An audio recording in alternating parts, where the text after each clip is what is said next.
வணக்கம். நீங்கள் இணைந்து கொள்வது நியூஸ் ஃபர்ஸ்டின் இரவு 8 மணி பிரதான செய்தியுடன். உங்களுடன் இணைந்து கொள்வோர் சந்திரிகா ஆறுமுகம், சிசிரகுமார் கிருஷாந்த் ராஜ். இன்றைய விரிவான செய்திகளுக்கு செல்லும் முன்னர் முதலில் தலைப்புச் செய்திகள். பிரதி அமைச்சராக செயற்பட்ட ஃபைசர் முஸ்தபா மைத்ரிபால சிறிசேனவுக்கு ஆதரவு. இந்திய கலைஞர்களின் இலங்கை விஜயம் தொடர்பில் ஜனாதிபதி கருத்து. මේ අර මුතිගෙක් මාව හම්බ වෙනවා සලවන්කා සහ මිලි ජැක්ලි ඇවිල්ලා මාව මුණ ගැහුවා මුණ වැහිලා කට්ටිය යන්න ගියා. எவ்வித ரகசிய உடன்படிக்கையும் இல்லை என மைத்ரிபால சிறிசேன மீண்டும் தெரிவிப்பு. கும்புக்கெட்டை பகுதியில் கலைஞர்கள் மீது தாக்குதல் மேற்கொண்டதாக கூறப்படும் ஐக்கிய மக்கள் சுதந்திர கூட்டமைப்பின் மாகாண சபை உறுப்பினர் விளக்கமறியலில். முதலீட்டு ஊக்குவிப்பு பிரதி அமைச்சராக செயற்பட்ட ஜனாதிபதி சட்டத்தரணி ஃபைசர் முஸ்தபா புதிய ஜனநாயக முன்னணியின் ஜனாதிபதி வேட்பாளர் மைத்ரிபால சிறிசேனவுக்கு ஆதரவு தெரிவிப்பதாக இன்று அறிவித்தார். கொழும்பில் உள்ள எதிர்க்கட்சித் தலைவரின் அலுவலகத்தில் நடைபெற்ற ஊடக சந்திப்பில் அவர் இதனை கூறினார். ஜனாதிபதி சட்டத்தரணி ஃபைசர் முஸ்தபா எதிர்க்கட்சித் தலைவர் ரணில் விக்ரமசிங்க மற்றும் ஜனாதிபதி வேட்பாளர் மைத்ரிபால சிறிசேன ஆகியோரை சந்தித்து தனது தீர்மானத்தை அறிவித்தார்.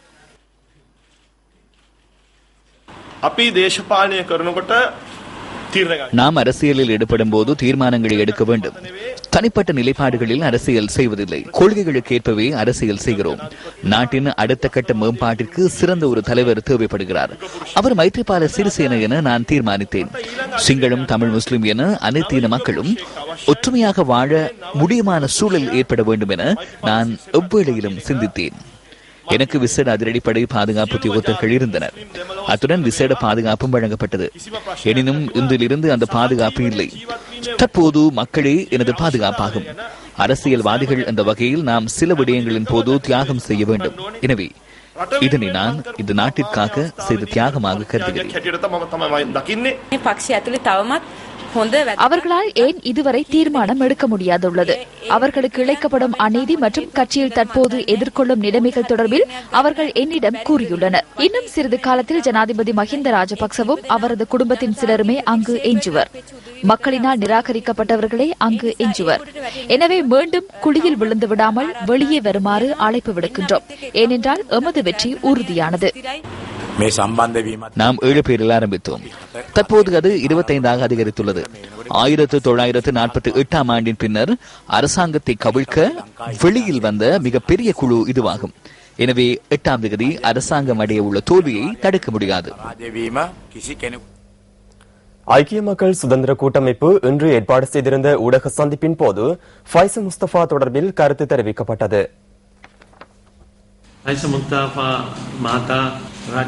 ஃபைசர் முஸ்தபா அரசாங்கத்தை விட்டு செல்ல உள்ளதாக தீர்மானித்த செய்தி பல நாட்களுக்கு முன்னரே நாம் கேள்வியுற்றோம். சிங்கப்பூர் சென்றுவிட்டு நாடு திரும்பிய பின்னரே இவர்கள் இவ்வாறு கருத்துக்களை வெளியிடுகின்றனர். ஃபைசர் முஸ்தபா சிங்கப்பூர் சென்று திரும்பும் நிலையில் மறுபுறம் செல்வது புதிய விடயமல்ல. பிரச்சினையின் பின்னர் நிசாந்த முத்துஹெட்டிகமாவும் சிங்கப்பூருக்கு சென்று வந்தார். அவரும் மறுபுறம் சென்று விடுவாரா? அவரை தடுக்காததன் காரணமாகவே சிங்கப்பூர் சென்றதாக நிஷாந்த முத்துஹெட்டிகம கூறியுள்ளார். அவர் விமான நிலையம் செல்வதை காணவில்லை என அங்கிருந்தவர்கள் கூறியுள்ளனர். எமது அரசாங்கத்தின் பத்தேகம பகுதியில் உள்ள அசைக்க முடியாத ஒரு பலம் வாய்ந்தவராக அவர் திகழ்கின்றார். சில வேளைகளில் சுவாரஸ்யமான விடயங்களை செய்வார். இது முதல் தடவை அல்ல.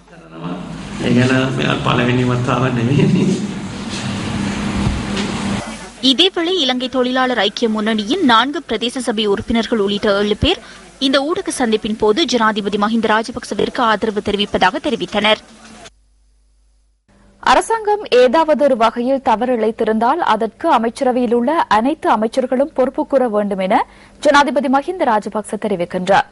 மினுவாங்கொடையில் நேற்று நடைபெற்ற கூட்டம் ஒன்றிலேயே ஜனாதிபதி இதனை கூறினார். ஜனாதிபதி மஹிந்த ராஜபக்சவிற்கு ஆதரவு திரட்டி ஐக்கிய மக்கள் சுதந்திர கூட்டமைப்பு ஏற்பாடு செய்திருந்த 19வது பிரதான பிரசார கூட்டம் நேற்று மினுவாங்கொடியில் நடைபெற்றது.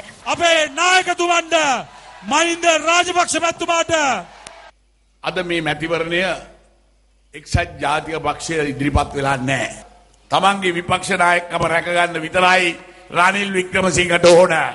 මොකද මම දන්නෝනේ යාව என்று இந்த தேர்தலில் ஐக்கிய தேசிய கட்சி முன்னேற்கவில்லை. தனது எதிர்க்கட்சி தலைவர் பதவியை பாதுகாத்துக் கொள்வது மாத்திரமே ரணில் விக்ரமசிங்கவிற்கு தேவையாக உள்ளது. நான் அவரை நன்கு அறிவேன். ஒரு கோப்பி வழங்கினால் எல்லாம் சரிவரும். அவர்கள் தற்போது என்ன கூறுகின்றனர்? 10 வருடங்களாக இந்த நாட்டில் சர்வாதிகாரம் இடம்பெறுவதாக கூறுகின்றனர். சர்வாதிகாரி என்று குறிப்பிடுகின்றனர். ஆகவே 10 வருடங்கள் தவறுகள் இடம்பெற்றிருந்தால் அதற்கு சிறிசேன பொறுப்பு கூற வேண்டும் அல்லவா? இந்த அரசாங்கம் ஏதாவது ஒரு வகையில் தவறிழைத்திருந்தால் அதற்கு அமைச்சரவையில் உள்ள அனைத்து அமைச்சர்களும் பொறுப்பு கூற வேண்டும். அதனை நான் மிகவும் தெளிவாக கூறுகின்றேன். அமைச்சர்கள் தொடர்பில் நாம் நம்பிக்கை வைத்துள்ளோம். අපි ඇමතිවරු කරේ විශ්වාසය තියලා තියෙනවා. ඒ දැඩි ඕනවට වඩා විශ්වාසය තියුමත් තියෙන වැරද්ද මට දැන් පේනවා. රන්නරුනෙල්ලේ විදෙන සාරකතේ නුඹ හිඳිනා නිල් පවනෙල්ලේ නගන වැවේ නුඹ පෙනෙනා.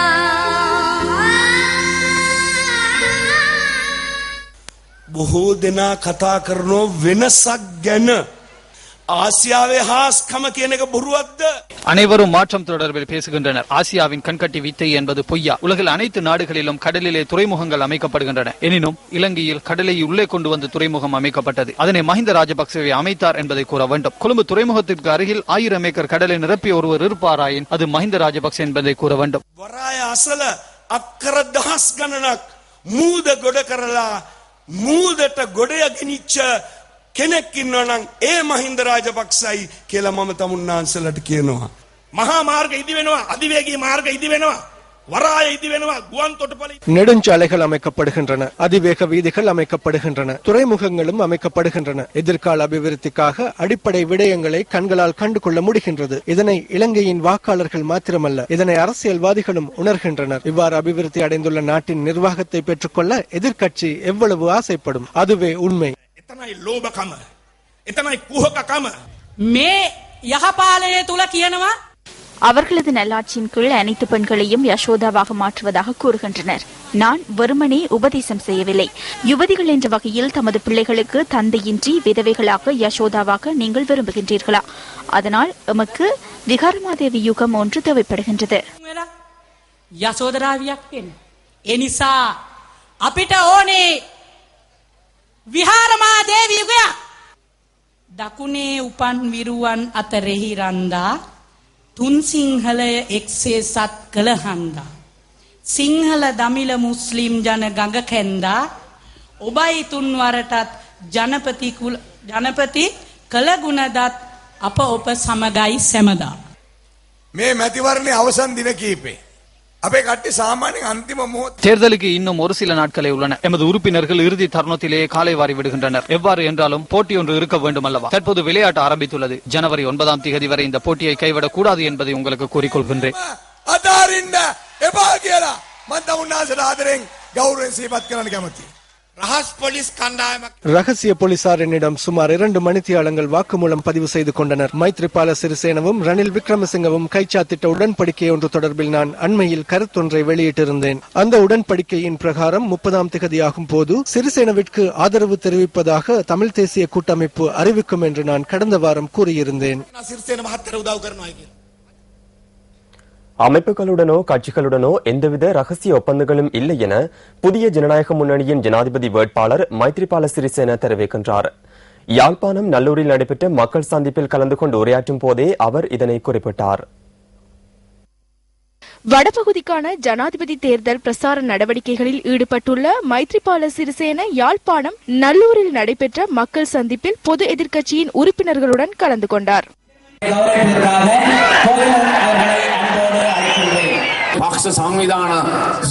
கட்சிகள், அமைப்புகள் உள்ளிட்ட 49 குழுக்கள் இருக்கின்றன. முஸ்லிம் காங்கிரஸ், முஸ்லிம் தேசிய முன்னணி ஆகியனவும் இவற்றில் அடங்குகின்றன. அதேபோன்று பொது செயற்பாட்டில் இணைந்து கொள்ளுமாறு தமிழ் தேசிய கூட்டமைப்புக்கு நாங்கள் அழைப்பு விடுத்தோம். மஹிந்த ராஜபக்சவும் தமிழ் தேசிய கூட்டமைப்புக்கு அழைப்பு விடுத்தார். எந்தவித ஒப்பந்தமும் இன்றி, எழுத்து மூல ஆவணங்கள் எதுவும் இன்றி எங்களுக்கு ஆதரவு அளிப்பதாக தமிழ் தேசிய கூட்டமைப்பு அறிவித்தது. ஐக்கிய தேசிய கட்சி என்ற ரணில் விக்ரமசிங்கவும் நானும் ரகசிய ஒப்பந்தத்தில் கைச்சாத்திட்டுள்ளதாக அரசாங்கம் கடந்த சில தினங்களாக போலி பிரச்சாரங்களை முன்னெடுத்தது. இந்த குற்றச்சாட்டை நாங்கள் முற்றாக நிராகரிக்கின்றோம். இந்த காகித துண்டுகளை எங்களுக்கு எவ்வித அதிகாரமும் இல்லை. அதிகாரம் ஒருவருடைய மனச்சாட்சிக்குள் தான் இருக்கின்றது. நேர்மையுடன் செயற்பட்டால் அதிலே அதிகாரம் உள்ளது. අපි සම්පූර්ණයෙන් මේ චෝදනා ප්‍රතික්ෂේප කරනවා. ඔය කිසිම කඩදාසියකට බලයක් නැහැ. බලය තියෙන්නේ හැම කෙනෙකුගේම හෘද සාක්ෂිය පපුවේ පාමුණට අවංකව වැඩ කරනවා නම් ඒකයි බලය කියලා කියන්නේ. இது வரவு செலவு திட்டத்தை நீங்கள் பார்க்கும் பொழுது 66%, அதாவது 66 விகிதம் அந்த 5 நபர்களுடைய பிரதிநிதித்துவத்துக்கு தான் கொடுத்து அரச பிரதிநிதிகளுக்கு 33% தான் கிடைக்கின்றது. வீண் செலவு செய்திருக்கின்றார்கள். இன்று முகத்துவாரத்தை பாருங்கள். ஹம்பான் தொட்டிலே முகத்துவாரத்தை கட்டியிருக்கின்றார்கள் 2600 மில்லியன். இன்னும் ஒரு விமான நிலையம் ஒன்று செய்திருக்கின்றார்கள், அதற்கு 360 மில்லியன். இப்படியாக சூறையாடும் இந்த மக்களின் நிலைமை என்ன? இந்த முகத்துவாரத்தை பார்த்தால் ஒரு கப்பலாவது வருகின்றதில்லை. இந்த விமான நிலையை பார்த்தால் ஒரு விமானமாவது வருவதில்லை என்று காலிமுகத்தை பாருங்கள். காலிமுகத்தை பார்த்தால் அந்த காலிமுகத்தினுடைய முக்கியத்துவத்தை எல்லாம் சைனாவுக்கு கொடுத்து விட்டார்கள். எங்கள் உடைவன் படைத்த கண்ட இலங்கையினுடைய போது மாங்காய் வடிவம் அல்லது முத்து வடிவம் என்று கூறினார்கள் எங்கள் பழமையிலே. ஆனால் அந்த வடிவத்தை எல்லாம் மாற்றி இன்று அது ஒரு பெரும் சாதகமாக, ஒரு பெரும் போர்வதமாக இருக்கின்றது என்பதை நான் கூற விரும்புகின்றேன். ஜனாதிபதி தேர்தல் களம் சூடு பிடித்துள்ள நிலையில் இன்றும் சில கட்சி தாவல்கள் இடம்பெற்றன. வடமேல் மாகாணத்தின் 18 பிரதேச சபை உறுப்பினர்கள் புதிய ஜனநாயக முன்னணி ஜனாதிபதி வேட்பாளர் மைத்ரிபால சிறிசேனவுக்கு ஆதரவு தெரிவிப்பதாக அறிவித்துள்ளனர். தயாசிரி ஜெயசேகரவுடனும் ஜான்ஸ்டன் பெர்னாண்டோவுடனும் சென்ற 18 பேர் மற்றும் மேலும் சில ஸ்ரீலங்கா சுதந்திர கட்சியின் உறுப்பினர்கள் இன்று இணைந்து கொண்டுள்ளனர். மைத்ரிபால சிறிசேனவின் வெற்றிக்காக அவர்கள் அர்ப்பணிப்புடன் செயற்பட உள்ளனர்.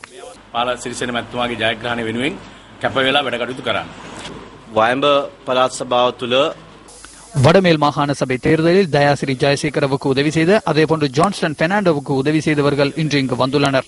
இந்த நாட்டின் எதிர்காலம் மற்றும் எதிர்கால தலைமுறையின் எதிர்காலம் குறித்து சிந்தித்து தீர்க்கமான முடிவொன்றை எடுத்து இங்கு வந்துள்ளனர்.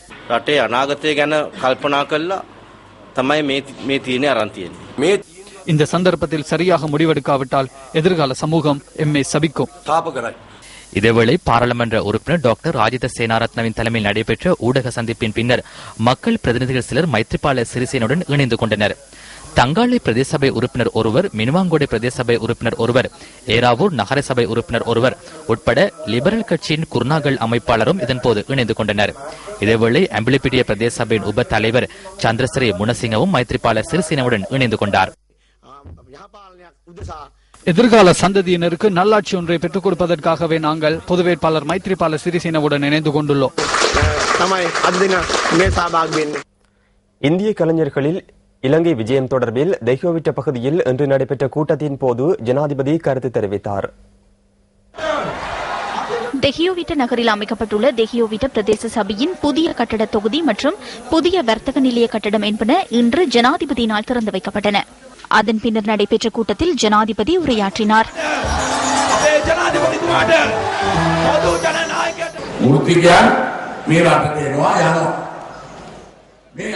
தொழில் வல்லுநர்கள் நாட்டுக்கு வந்து செல்கின்றனர். அவ்வாறு வந்த சிலர் என்னை சந்திக்க வந்தனர். சல்மான் கான் மற்றும் ஜக்லின் ஆகியோர் வந்து என்னை சந்தித்தனர். அதன் பின்னர் அவர்கள் சென்றுவிட்டனர். ஏன் இந்த பக்கம் வந்தீர்கள் என்று நான் அவர்களிடம் கேட்டேன். தாம் உழைக்கும் பணத்திலிருந்து வறிய மக்களுக்கு செலவு செய்ய வந்ததாக கூறினர். அதாவது அவர்கள் சிகிச்சை முகாம் மூலம் கண்ணாடிகள் வழங்கினர். கடந்த முறை வந்த பொழுது யாழ்ப்பாணத்துக்கு சென்றதாக கூறி அதன் புகைப்படங்களை காண்பித்தனர். எனினும் பத்திரிகைகளில் பொய்யான செய்திகளை வெளியிடுகின்றனர். ஒரு ஆங்கில பத்திரிகையில் 700 மில்லியன் ரூபாய் நான் அவருக்கு செலுத்தியதாக குறிப்பிடப்பட்டுள்ளது. நாம் 1% கூட வழங்கவில்லை. அவர்களின் செலவில் வந்துவிட்டு செல்கின்றனர். அதற்கு ஒரு காரணம் உள்ளது. அவர்களின் கலைத்துறையை சுதந்திரமாக முன்னெடுக்க நாம் சந்தர்ப்பம் வழங்கியுள்ளோம்.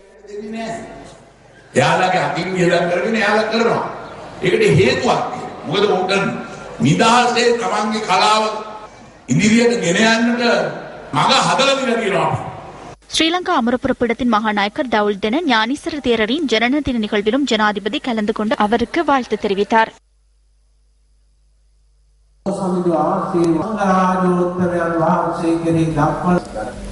கொக்கரல்ல கும்புக்கட்டை பகுதியில் கலைஞர்கள் மீது தாக்குதல் மேற்கொள்ளப்பட்ட சம்பவம் தொடர்பில் சந்தேகத்தின் பேரில் கைது செய்யப்பட்ட வடமேல் மாகாண சபை உறுப்பினர் கமல் இந்திக்க எதிர்வரும் 6ஆம் தேதி வரை விளக்கமறியலில் வைக்கப்பட்டுள்ளார். வடமேல் மாகாண சபை உறுப்பினர் இன்று குருநாகல் நீதவான் நீதிமன்றத்தில் ஆஜர்படுத்தப்பட்டதை அடுத்து விளக்கமறியலில் வைக்கப்பட்டுள்ளார். இன்று காலை அவர் கொக்கரல்ல போலீஸ் நிலையத்தில் சரணடைந்ததை அடுத்து கைது செய்யப்பட்டதாக போலீசார் தெரிவித்தனர். கடந்த 29ஆம் திகதி புதிய தலைமுறைக்கான கலைஞர்கள் அமைப்பு கும்புக்கேகட பகுதியில் நடத்திய நிகழ்வொன்றின் மீது தாக்குதல் மேற்கொள்ளப்பட்டதாக குற்றம் சுமத்தப்பட்டது. இடதுசாரி கொள்கை அமைப்பினர் கொழும்பில் நேற்று மாநாடு ஒன்றை நடத்தினர். கலைஞர்கள், நிபுணர்கள் உள்ளிட்டவர்களின் பங்கு பற்றலுடன் நடைபெற்ற இந்த மாநாட்டில் தற்போதைய அரசியல் குறித்து கலந்துரையாடப்பட்டது. මේ පවතින ක්‍රමය තුළ සාධාරණ විදියට දේශපාලනයක් කරන්න ආණ්ඩුව ඉඩ දෙන්නේ නැහැ. தற்போதைய நிலையில் நியாயமான முறையில் அரசியல் நடவடிக்கைகளை முன்னெடுப்பதற்கு அரசாங்கம் இடமளிப்பதில்லை. சுவரொட்டி ஒட்டுவதற்கும் கூட்டம் ஒன்றை நடாத்துவதற்கும் மண்டபம் ஒன்றை ஒதுக்கிக் கொள்ளுதல் என எதற்கும் இடமளிப்பதில்லை. அது தற்போது முழுமையாக தெளிவடைந்துள்ளது. இது கீழ்த்தரமான தேர்தல் நடவடிக்கை என்பதை மக்கள் புரிந்து கொண்டுள்ளனர். இடதுசாரி முன்னணி தலைவர்கள் முன்னிலைப்படுத்த வேண்டிய விடயங்களை கைவிட்டுள்ளனர். இது துரதிர்ஷ்டமான ஒரு விடயம். පෙරමුණ ගන්නට ඕන ක්‍රියාවලිය අතහැරලා තියෙන්නේ. ඒක ඉතාමත්ම අවාසනාවන්ත තත්ත්වයක්. දැන් ගොඩාක් අය කියනවා මේක මේ පෞල් සංස්ථාව විසින් කියලා. පෞල් සංස්ථාව හොඳයි. இது குடும்ப கூட்டுத்தாபனம் என அதிகமானோர் கூறுகின்றனர். குடும்ப கூட்டுத்தாபனம் சிறந்ததுதான், குடும்ப நிறுவனம் என்று கூறுகின்றனர். குடும்ப நிறுவனம் சிறந்ததுதான். எனது பிள்ளைகளையும் என்னிடம் கற்கின்ற பிள்ளைகளையும் புதல்வரை நிர்வாக நிறுவனத்துக்கு கீழ் கொண்டு வருவதற்கு நான் விருப்பமில்லை. இந்த நாட்டில் 9 லட்சம் இளைஞர்களின் வாக்குகள் காணப்படுகின்றன. இந்த 9 லட்சம் இளைஞர்களின் வாக்குகளை சல்மான் கானை காட்டி பெறுவதற்கு சிந்திப்பது நன்று. ஆனால் இங்கு சிக்கல் ஒன்று காணப்படுகிறது. சல்மான் கானின் திரைப்படம் ஒன்றை காட்ட முடியும். ஆனால் சல்மான் கானை காட்டி வாக்குகளை பெறக்கூடிய சமுதாயத்தையா நாங்கள் உருவாக்கி வைத்திருக்கின்றோம். සල්මාන් खान චිත්‍රපටයක් බලන්න යනවා තමයි. හැබැයි සල්මාන් खान පෙන්නලා ඡන්ද ගන්න පුළුවන් තරුණ පරම්පරාවක් අපි හදලා තියෙනවා. இந்த சந்தர்ப்பத்தை நாங்கள் பயன்படுத்திக் கொள்ள வேண்டும். இந்த விடயம் இருக்கின்றது, இந்த விடயம் இல்லை என்பதல்ல. சந்தர்ப்பத்தை பயன்படுத்த வேண்டும். இந்த சந்தர்ப்பம் இல்லாவிட்டால் மீண்டும் இங்கு இருப்பதற்கு எப்போது கிடைக்கும்? இதனை தவறவிடும் பட்சத்தில் ஆயிரக்கணக்கான உயிர்களை பலி கொடுத்து இவ்வாறான ஒரு சந்தர்ப்பத்தை உருவாக்க வேண்டி ஏற்படும். ஹம்பாந்தோட்டை பரவாக்கும்புர வாராந்த சந்தைக்கு அருகில் நேற்றிரவு ஜனாதிபதி மஹிந்த ராஜபக்சவுக்கு ஆதரவு தெரிவித்து கலைஞர்கள் சிலர் இசை நிகழ்ச்சி ஒன்றை நடத்தியிருந்தனர். தேசத்தை ஆதரிக்கும் கலைஞர்கள் என்ற தொனிப்பொருளில் ஏற்பாடு செய்யப்பட்ட இந்த இசை நிகழ்ச்சியின் போது கல்வீச்சு தாக்குதலில் ஒருவர் காயமடைந்துள்ளார்.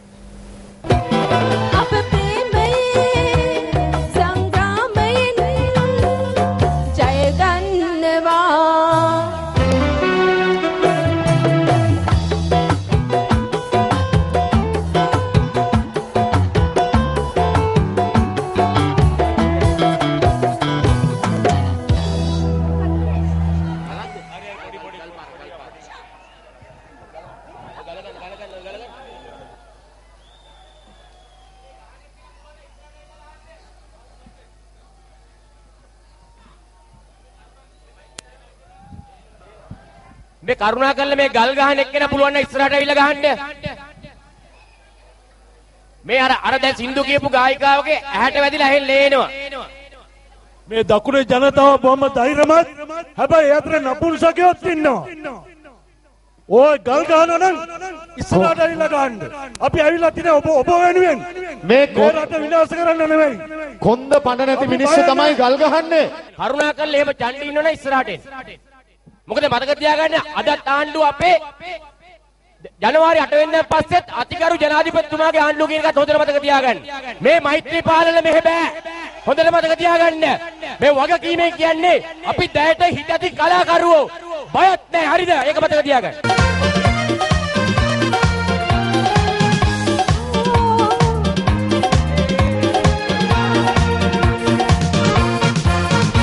ඇත දිලිසෙන හිරු සඳුරන්තරෝ රාජකීය මත ඔබ ගැන තොරතුරු.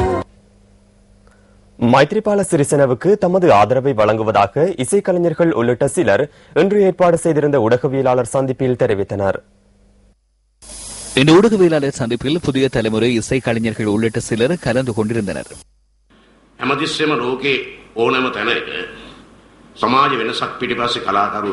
அனைத்து சந்தர்ப்பங்களிலும் உலகின் எந்த ஒரு பகுதியிலும் சமூகத்தின் மாற்றத்தின் பின்னால் கலைஞர்கள் உள்ளனர். கலைஞர்கள் பாதிக்கப்படுகின்ற சந்தர்ப்பத்தில் சிரேஷ்ட கலைஞர்கள் முன்வராத விடத்து கனிஷ்ட கலைஞர்களாயினும் முன்வருவார்கள் எனின் அது சிறந்தது என நான் எண்ணுகிறேன்.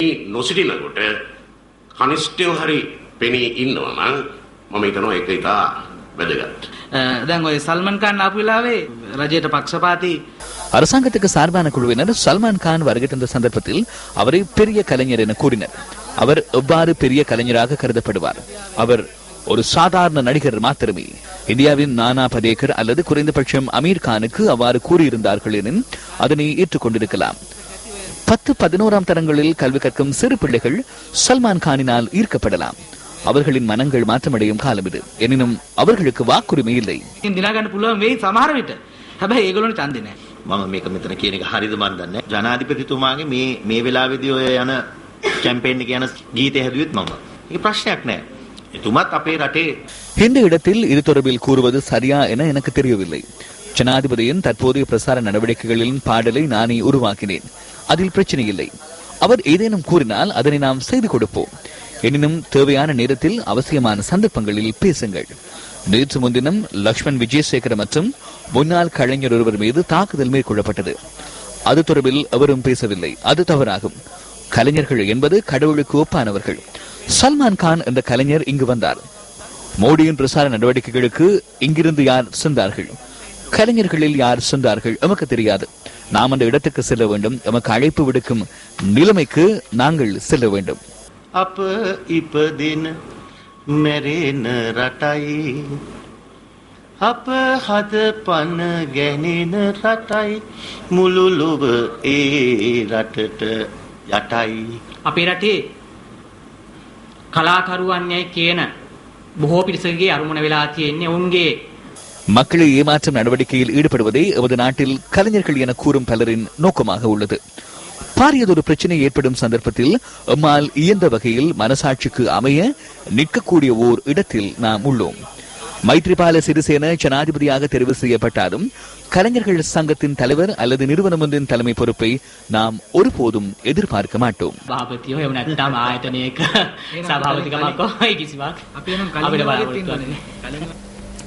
நேற்று முன்தினம் ராஜகிரியவில் இடம்பெற்ற டிஃபெண்டர் விபத்தில் காயமடைந்த இளைஞரின் நிலைமை கவலைக்கிடமாக உள்ளதாக தேசிய வைத்தியசாலையின் பணிப்பாளர் டாக்டர் அனில் ஜா சிங்க தெரிவிக்கின்றார். இதேவேளை இந்த விபத்துடன் தொடர்புடையவர் என சந்தேகிக்கப்படும் வெலிகமவைச் சேர்ந்த பல்கலைக்கழக மாணவர் ஒருவர் கைது செய்யப்பட்டு விளக்கமறியலில் வைக்கப்பட்டுள்ளதாக போலீஸ் ஊடக பேச்சாளர் சிரேஷ்ட போலீஸ் அத்தியட்சகர் அஜித் ரோகன தெரிவிக்கின்றார். கொழும்பு ராஜகிரிய பகுதியில் நேற்று முன்தினம் டிஃபெண்டர் ஒன்றுடன் டிப்பர் ஒன்று மோதி வீதியை விட்டு விலகி விபத்துக்குள்ளானதில் 18 வயதான இளைஞர் ஒருவரும் 17 வயதான யுவதி ஒருவரும் காயமடைந்தனர். அதிவேகத்துடன் வந்த டிஃபெண்டர் வாகனம் விபத்துக்குள்ளானதன் பின்னால் வந்த மற்றொரு டிஃபெண்டர் வாகனம் அந்த வாகனத்தில் இருந்தவர்களை அழைத்துச் சென்றதாக குறித்த சம்பவத்தை நேரில் கண்ட ஒருவர் கூறினார். விபத்துக்குள்ளான வாகனத்தை தற்போது போலீசார் கைப்பற்றியுள்ளதுடன் அது தொடர்பான தகவல்களை மோட்டார் வாகனங்களை பதிவு செய்யும் திணைக்களத்திடம் இருந்து பெற்றுக் கொண்டதாக போலீஸ் ஊடக பேச்சாளர் குறிப்பிட்டார். குறித்த வாகனத்தின் செசி இலக்கம் மற்றும் எஞ்சின் இலக்கம் தொடர்பில் விசேட அறிக்கையொன்றை பெற்றுக்கொள்ள நடவடிக்கை எடுக்கப்பட்டுள்ளதாக அவர் கூறினார். இதேவேளை 2 டிஃபெண்டர் வாகனங்களையும் போலீசார் தற்போது கைப்பற்றியுள்ளனர். மகன் தொடர்ந்தும் அவசர சிகிச்சை பிரிவிலேயே உள்ளார். கால் மற்றும் கை உடைந்துள்ளது.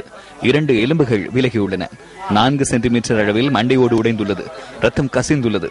அதுவே பயங்கரமான சத்திர சிகிச்சையாகும். பிள்ளையை குணப்படுத்தவே நான் முயற்சிக்கிறேன். எனது பிள்ளையை குணப்படுத்தி தருமாறு நான் அதிகாரிகளிடம் கேட்டுக்கொள்கிறேன். மகளின் வலது கால் உடைந்துள்ளது. அதற்கு சிகிச்சை அளிக்கப்பட்டுள்ளது. எனினும் இதுவரையில் வாகனத்தின் உரிமையாளர் அல்லது பொறுப்பு கூற வேண்டிய எவரும் எனது பிள்ளையை பார்த்து நலன் விசாரிப்பதற்காக வருகை தரவில்லை. ஒரே இலக்கத்தை கொண்ட 2 ஜீப் வண்டிகள் வெலிக்கட போலீஸ் நிலையத்தில் உள்ளன. ஜீப்பை செலுத்திய சாரதி 27ஆம் இலக்க வாட்டில் உள்ளார். அவர் கைது செய்யப்பட்டுள்ளார்.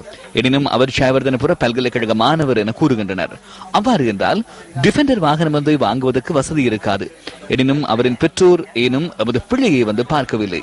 எவரும் வரவில்லை. 2 பிள்ளைகளுக்கும் நியாயத்தை நிலைநாட்டுமாறு அதிகாரிகளிடம் கேட்டுக்கொள்கிறோம். அதிகாரத்தை பகிர்ந்து நாட்டை கட்டியெழுப்புவோம் அமைப்பு இன்று ஊடகவியலாளர் சந்திப்பொன்றை கொழும்பில் ஏற்பாடு செய்திருந்தது. இந்த நாட்டில் ஜனாதிபதியை பொறுத்தளவுல செஞ்சது ஒன்றுமே இல்லை. காப்பாட்னா தங்கத்திலேயே போட்டாரு. தங்கம் வெள்ளி பித்தளை போட்டு தான் இவர் காப்பட் பண்ணிக்க அந்த மாய்க்கு சல்லி அதுக்கு கொஸ்டாவை நாங்க ட்ரிங்கோலேருந்து கிண்ணியாவுக்கு போறோம் ரோட் காப்பட்டோட 4 இன்ச்சு 5 இன்ச்சு காப்பட்டோட தண்ணியோட போறதை நாங்க பார்த்தோம். இன்னைக்கு எல்லா ரோடும் உடஞ்சிக்கு. நீங்க உலகத்துல வேண்டிய எந்த ஊருக்கு போனாலும் பிரான்ஸுக்கு நீங்க போனீங்கன்னா 60 வருடமா போட்ட ரோட் அப்படியே இருக்குது. நீங்க லண்டனுக்கு போனீங்கன்னா காப்பட் பண்ண ரோடு 25-30 வருஷமா அப்படியே இருக்கு. இலங்கையில மட்டும்தான் 2 வருஷத்துக்கு காப்பட் பண்ணணும்.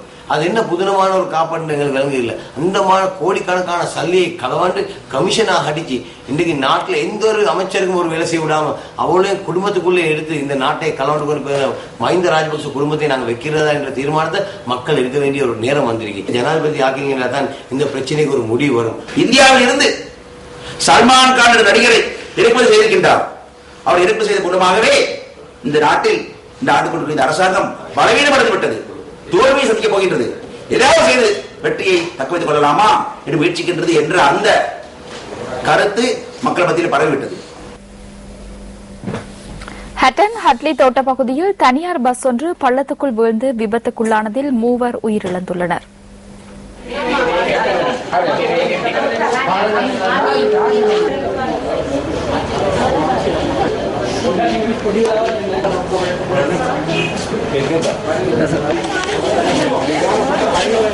காயமடைந்தவர்களில் 10 பேர் மேலதிக சிகிச்சைகளுக்காக நாவிலப்பிட்டி மற்றும் கண்டி வைத்தியசாலைகளுக்கு மாற்றப்பட்டுள்ளதாக கிளங்கன் வைத்தியசாலை தகவல்கள் தெரிவிக்கின்றன. விபத்தில் 38 பேர் காயமடைந்தனர். சலக்கந்தையிலிருந்து ஹட்டன் நோக்கி பயணித்த பஸ் ஒன்று இன்று மதியம் 12:45 அளவில் 200 அடி பள்ளத்துக்குள் வீழ்ந்துள்ளதாக போலீசார் குறிப்பிட்டனர். பொது எதிரணியின் தேர்தல் பிரசார நடவடிக்கைகளுக்கு அரசாங்கம் ஏற்படுத்துகின்ற தடைகள் குறித்து ஐக்கிய தேசிய கட்சியின் பிரதி தலைவர் சஜித் பிரேமதாச வலஸ்முல்ல பகுதியில் நடைபெற்ற நிகழ்வொன்றில் கருத்து தெரிவித்தார். கூட்டம் ஒன்றை நடத்துவதற்கும் வீடு வீடாக செல்வதற்கும் எந்த ஒரு கட்சிக்கும் உரிமை இருக்கின்றது. ஆனால் வலஸ்முல்ல நகரில் கூட்டம் ஒன்றை நடத்துவதற்கு எமக்கு உரிமை இல்லை. தங்காலை நகரிலும் திசமகாராம நகரிலும் கூட்டங்களை நடத்துவதற்கு எமக்கு உரிமை இல்லை. அது தடை செய்யப்பட்டிருக்கின்றது. அனைத்து பொது மைதானங்களையும் பொது இடங்களையும் கூட்டமைப்பினர் 1 மாதத்திற்கு முன்னரே பதிவு செய்துள்ளனர். பொது எதிர்க்கட்சிக்கு எந்த அளவு அச்சம் இருக்கிறது என்பது இதன் ஊடாக தெரிகின்றது. அச்சப்படுகிறவர்களே இன்று நாட்டை நிர்வகிக்கின்றனர். ஏன் இந்த பயம்? கருத்து தெரிவிக்கின்ற உரிமை நீல நிறத்துக்கு மாத்திரமா இருக்கின்றது. கூட்டம் ஒன்றை நடத்துகின்ற பதாகை ஒன்றை அமைக்கின்ற உரிமை நீல நிறத்துக்கு மாத்திரமா மட்டுப்படுத்தப்பட்டிருக்கின்றது. வலஸ்முல்ல கலமெட்டிய பகுதியில் ஐக்கிய தேசிய கட்சியின் பிரதி தலைவர் சஜித் பிரேமதாசவின் தலைமையில் நேற்று மாலை இந்த மக்கள் சந்திப்பு நடைபெற்றது. இனி விளையாட்டுச் செய்தி. பங்களாதேஷ் 19 வயதுக்குட்பட்ட அணியுடனான கிரிக்கெட் தொடருக்கான 31 பேர் கொண்ட இலங்கை 19 வயதுக்குட்பட்ட குழாத்துக்கு காலி ரிச்மண்ட் கல்லூரியின் சரித் அசலங்க தலைவராக நியமிக்கப்பட்டுள்ளார். இன்று அறிவிக்கப்பட்ட இந்த குழாத்தில் யாழ்ப்பாணம் சென்ட் ஜோன்ஸ் கல்லூரியின் பரமானந்தம் துவாரகசீலன் மற்றும் செபமாலை பிள்ளை ஜெனி பிளமிங் ஆகியோர் இடம்பெற்றுள்ளனர். இனி மற்றும் ஒரு விளையாட்டுச் செய்தி. டெஸ்ட் துடுப்பாட்ட வீரர்களின் பட்டியலில் குமார் சங்கக்கார 2ஆம் இடத்துக்கு பின்தள்ளப்பட்டுள்ளார். டெஸ்ட் துடுப்பாட்ட வீரர்களின் பட்டியலில் குமார் சங்கக்கார கடந்த ஆகஸ்ட் மாதத்திலிருந்து முதலிடம் வகித்தார். எனினும் நியூசிலாந்துடனான முதல் டெஸ்ட் போட்டியில் அவர் பிரகாசிக்க தவறிய நிலையில் தென்னாப்பிரிக்காவின் AB டிவிலியர்ஸ் முதலிடத்தை கைப்பற்றியுள்ளார். இலங்கை அணித்தலைவர் ஆஞ்சலோ மேத்யூஸ் 4ஆம் இடத்தில் நீடிக்கிறார். டெஸ்ட் பந்து வீச்சாளர்களின் நிரல்படுத்தலில் 2ஆம் இடத்திலிருந்த ரங்கன ஹேராத் 3ஆம் இடத்துக்கு பின்தங்கியுள்ளார். அந்த பட்டியலில் தென்னாப்பிரிக்க வேக பந்து வீச்சாளரான டேல் ஸ்டெயின் முதலிடத்தை பெற்றுள்ளார். இத்துடன் நியூஸ் போஸ்டின் இரவு 8 மணி பிரதான செய்தி நிறைவு பெறுகின்றது. வணக்கம்.